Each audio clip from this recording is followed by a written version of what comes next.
Andrade was escorted out of WWE tapings before his exit. Shawn Michaels shares a serious health update. Bayley's talent is in question. Tony Khan ghosted Chris Jericho for weeks. Tony Khan's late-night chaos exposed. Paul Heyman buries Jon Moxley. Brock Lesnar has been replaced in WWE. Roman Reigns spotted for the first time since Clash in Paris. The Rock's new corporate champion dethrones Cody Rhodes. CM Punk and AJ Lee propose a major stipulation for Wrestlepalooza. Let's dive right in. Shawn Michaels shares a serious health update. WWE Hall of Famer. Shawn Michaels recently gave a big update on his health. The Heartbreak Kid last wrestled in 2018. He's one of the all-time greats in the ring. After building a legendary career, HBK now guides young stars in NXT, where he's Senior Vice President of Talent Development and Creative. On a recent Nightcap podcast, the Heartbreak Kid talked about the surgeries he's had over the years from giving everything to wrestling. He then dropped a heavy health reveal. Both knees need replacing in about a month. Michaels said that despite all the injuries from his career, he wouldn't change a thing if he could turn back time. I have had my back fused. I've had my shoulder replaced. I got 2 knees that I'm getting replaced in probably a month, he revealed. And I wouldn't change it for anything in the world. The WWE icon also owned up that he knew wrestling would wear down his body, and even with a grueling road life, he loved every second. I knew that going in, as you guys did. I knew the price that was going to come along with it. When I worked on the road, we did 286 days. When I got a part-time schedule, it was 150 days, and I enjoyed every minute, he added. On a click. This podcast episode, Kevin Nash said he doesn't think Shawn Michaels will step into Triple H's shoes as chief content officer when the game retires. Nash figured HBK wouldn't want to leave his easy NXT routine. I think when Paul calls it a day, I don't know if that would be something that Shawn Michaels would want to do. He lives in Lakeland. He's got his little schedule. Nobody's going to take NXT. Why jump up and take that? Shawn Michaels has done amazing work in WWE NXT. It'll be exciting to see what the future holds for HBK in the company. Bayley's talent is in question. WWE star Bayley has been hinting at a bold character shift to breathe new life into her career, but inside sources aren't sold on her ability to nail a layered role. Bayley's had moments of huge fan love, but sources argue she struggles with cutting strong promos. Her teased persona seems to walk a line between villain and hero, though a recent post leans toward her embracing a darker edge. On Writing with Russo, sources said, the role model needs to tap every skill to make this shift work. They brought up the infamous 2017 Raw This Is Your Life segment with Alexa Bliss, where Bayley was torn apart in a badly written mess. If she's gonna have a split personality and she has got the devil on one shoulder and the angel on the other shoulder, she has got to be able to pull that off. And I don't think she has ever been able to cut a promo. I always remember the Bayley This Is Your Life, how horrible that was, inside sources said. Bayley seems torn about her feud with Lyra, even saying she never meant to clash with her. In a recent Instagram post, the WWE star shared her inner conflict, wrestling with guilt. I don't even know what the next step is. I don't know what good this has done, or if it has done anything at all, but all I know is that the last person I wanted to hurt was Lyra, and I've heard a lot of people in the past where they mostly deserved it, evil laugh, but they found it in their heart to forgive me because I am a good person. So, maybe, I just don't know how Lyra can find it in herself to forgive me when I can't even forgive myself, she said. Oh. Tony Khan ghosted Chris Jericho for weeks. Tony Khan may be praising Chris Jericho on air, but Jake Hager says the AEW boss left Jericho hanging for weeks. In a recent chat on the Torgan Elliott show, Khan made it clear he's eager for Jericho to return to AEW. Chris Jericho's been here since the very beginning, and I have so much great respect for Chris Jericho. We absolutely want Chris Jericho back in AEW, and hopefully soon. Khan called Jericho a huge part of the history of AEW, and sidestepped confirming a comeback, teasing fans with, "Stay tuned to the show, that's one of the reasons you watch the wrestling show is to see the returns." But while Khan was all smiles in public, Jake Hager dropped a bombshell on Unscripted with Sportskeeda, claiming Jericho couldn't even get a reply from Khan. Hager said AEW's backstage fell into chaos after Cody Rhodes left, with even Jericho getting ignored. Even Chris. He would tell me that Tony would not respond to his messages for 2 weeks. Hager didn't stop there, saying the issue went beyond ghosting Jericho. It showed Khan wasn't prioritizing AEW. It became a point to where either AEW is important or it's not, and it just seemed like it was not to him. He added that AEW ditched production meetings and left wrestlers in the dark on show days. They stopped doing production meetings. They stopped doing anything to make the show timely. We would be waiting around till 5 p.m. to find out what we're doing that day. And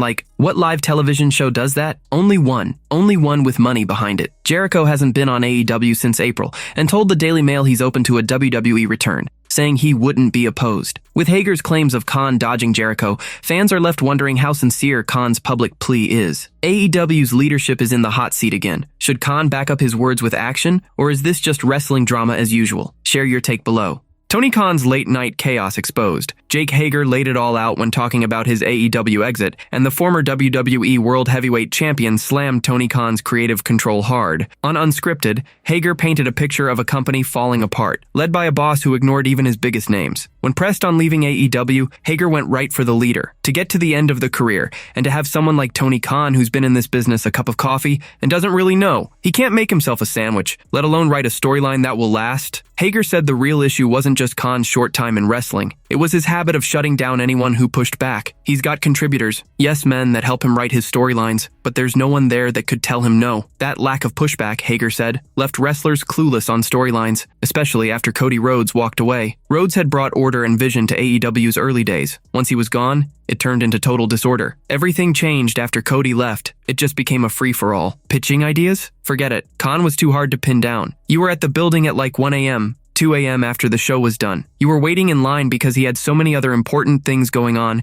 and you never got his full attention. When Hager finally got a sit-down, Khan often brushed him off with empty words. He would give you some kind of bull's response like, "Oh, I see you in a tag team with Sammy Guevara. Like, I don't really see you doing that." For Hager, AEW's poor communication wasn't just annoying, it wrecked careers. A place once full of excitement had become a spot where even pros went unheard. "What do you do?" he asked straight up. You would have to know Tony to know how I'm speaking about him. With AEW facing tough questions and fans noticing the mess, Hager's take packs a punch, matching the rising talk of backstage confusion and creative gaps inside the company. Paul Heyman buries Jon Moxley. The Brock Lesnar and Jon Moxley feud ended in a letdown at WrestleMania 32, and Paul Heyman didn't hold back in slamming Moxley for it. On Inside the Ropes, Heyman went all out, torching Moxley for his part in the rivalry. He said Moxley's lackluster vibe on the Stone Cold podcast carried into their WrestleMania match, likely ticking off both Steve Austin and the fans. Heyman warned that messing with Lesnar always backfires, pointing to Braun Strowman, Randy Orton, and even The Undertaker as proof. He hinted that anyone who tries gets tossed around and crushed,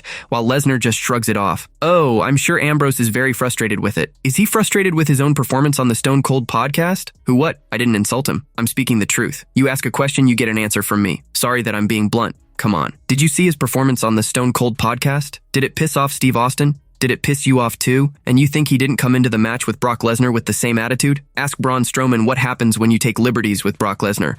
Ask Randy Orton what happens when you take liberties with Brock Lesnar. Ask The Undertaker what happens when you take liberties with Brock Lesnar. If that's what happened, because I'm not telling you that's what it was, I'm just throwing out a conspiracy theory for you to think about. You mess with Brock Lesnar, the match is not going to be that good. You're just going to get your ass kicked. You're going to get stretched. You're going to get thrown around, dumped on your head, and Brock Lesnar is going to go out and eat dinner and call you when it's all over. That's it. Heyman threw in that if Steve Austin could have come out of retirement that night, he'd have slapped Moxley across the stage for seeming bored on the podcast. If Steve Austin could have come out of retirement at that moment, he would have slapped Dean Ambrose all over the stage. It's the truth. Almost a decade later, the WrestleMania 32 match between Brock Lesnar and Jon Moxley remains one of Lesnar's most panned bouts, and for good reason. Heyman's always straight up with his take, and it's clear he pinned the blame on Moxley for how it all went down. Brock Lesnar has been replaced in WWE. Brock Lesnar has lost his top spot in WWE, says a wrestling legend. For years, John Cena and Brock Lesnar have ruled as the biggest names whenever they showed up. They always landed in the main event. Aside from Roman Reigns, few have ever pushed Lesnar out of that role. Mark Henry just weighed in, pointing to Cody Rhodes as the new force. On Busted Open Radio, Henry made it clear John Cena isn't the top guy anymore, and neither is Lesnar. Cody Rhodes has stepped in to take their place. Henry explained that Cena and Lesnar already had their time shining as the stars, but now it's Rhodes' moment to lead. Cody is the guy right now. He's the guy. He's on all the banners. John Cena had his run, Brock Lesnar had his run as the champion, and I love that match. I love the fact of what it says and where it's going, but when you talk about who's the guy, that's usually the guy that's in the main event. Mark Henry talked about how matches were lined up for the event last week, but with a Cody Rhodes bout added, he thinks it deserves the spotlight as the main event. I think now we have another match. We talked about it last week. There were 3 matches that were planned and all set up. Well, now we got another one, and I think this one may be the main event right now. Wrestlepalooza hits this weekend at the Gainbridge Fieldhouse in Indianapolis, Indiana. Roman Reigns spotted for the first time since Clash in Paris. Braun Breaker and Bronson Reed sidelined Roman Reigns at Clash in Paris last month. but the former world champion appears to be holding up well. Reigns made his first public appearance since the brutal attack, showing up in Australia at a birthday party for Street Fighter director Kitao Sakurai. The original tribal chief joined a joint celebration for Kitao and Sanu, looking far healthier than he did on August 31st. WWE pulled him from TV after the assault, so he could travel to Australia and start filming the live-action Street Fighter movie, taking on the role of Akuma. Cody Rhodes just came back from Australia too, after spending weeks there shooting the film as Guile. Rhodes skipped Clash in Paris because of his movie commitments and the recent birth of his second daughter with wife Brandi Rhodes. The American Nightmare jumped back into action on this week's SmackDown, jumping Drew McIntyre to stop him from smashing Randy Orton through the announce table with a Claymore kick, mirroring what he did to Rhodes last month. Now the two are locked in for a showdown at Wrestlepalooza on September 20th. WWE has called Reigns out indefinitely after the attack, so no return date is set. Right now, the spotlight falls on John Cena versus Brock Lesnar, plus Cody and AJ Lee's comebacks, giving the original tribal chief space to recover. Reigns is set to miss Wrestlepalooza and might pass on Crown Jewel in Australia next month, but he's likely to return for Survivor Series War Games. The Rock's new corporate champion to dethrones Cody Rhodes. The Rock stands as one of Cody Rhodes' fiercest enemies. The final boss last showed up on TV at Elimination Chamber 2025, where John Cena turned heel and joined him as his corporate champion after the American Nightmare turned down the deal.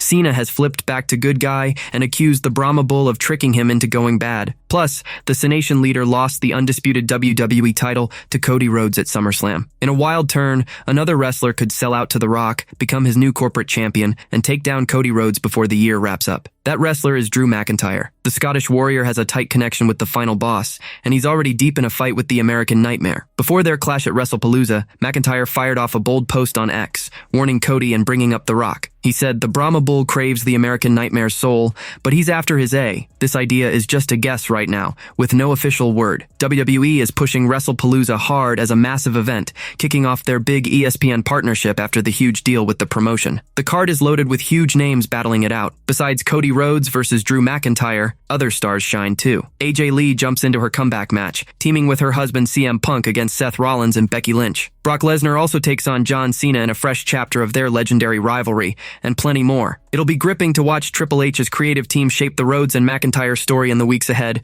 and see who walks out on top. CM Punk and AJ Lee propose a major stipulation for Wrestlepalooza. Tonight on Raw, CM Punk and AJ Lee will meet Becky Lynch and Seth Rollins in the ring for the first time, just days before their massive showdown at Wrestlepalooza this Saturday. Fans are pumped to see what these four have planned for tonight, and the tag team match at the PLE is set to be a thriller. Let's dive into three things. Punk and Lee might pull off on Raw. Becky Lynch and Seth Rollins are pros at running their mouths, bragging, whining, and throwing shade. They toss out lies and disrespect with ease. CM Punk and AJ Lee could fire back at the trash talk and false claims thrown their way, showing that while Lynch and Rollins love to yap, they've picked the wrong duo to mess with verbally. The Punk Lee versus Rollins Lynch face-off has huge potential for storytelling, with all four known for spinning gripping tales in this feud. But if things get too heated, Lynch and Rollins might try a cheap shot, or Punk and AJ, feeling the tension boil over, could give the champs a sneak peek of what's coming in Indianapolis. Who comes out on top tonight or Saturday is anyone's guess. Fans have been tossing around the idea of a winners-take-all double title match for CM Punk and AJ Lee against Seth Rollins and Becky Lynch. That's a long shot to become official, even if Punk and AJ push for it, but the two sides might settle on a middle ground. They could agree on a straightforward deal. If AJ and Punk win at Wrestlepalooza, they earn title shots against Lynch and Rollins for their belts. But if the champs win, Punk and AJ can't challenge for those titles again. The match doesn't need extra stakes, but if they fit the story and feel real, not just a cheap way to hype things up, then adding some risk makes sense for the biggest mixed tag team match ever at WWE Wrestlepalooza.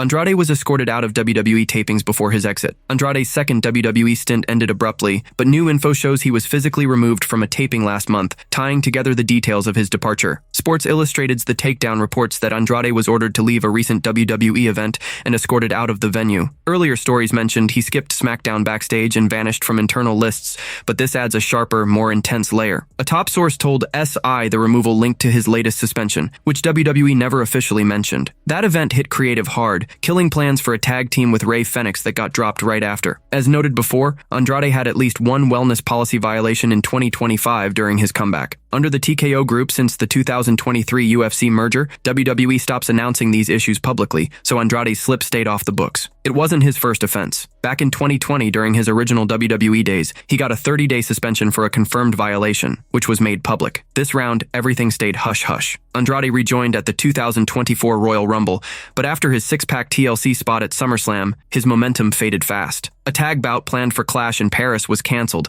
and his backstage sightings grew rare before he left. WWE also overlooked him for AAA crossover work, even though his lucha libre background made him an obvious choice. The company wanted him in, but he never joined, marking another lost chance in a career full of false starts. Before returning to WWE, Andrade dealt with discipline problems in AEW, like a 2022 backstage clash with Sammy Guevara that earned him a suspension. WWE hasn't said a word yet on Andrade's release, his suspension, or the event that got him kicked out of the building.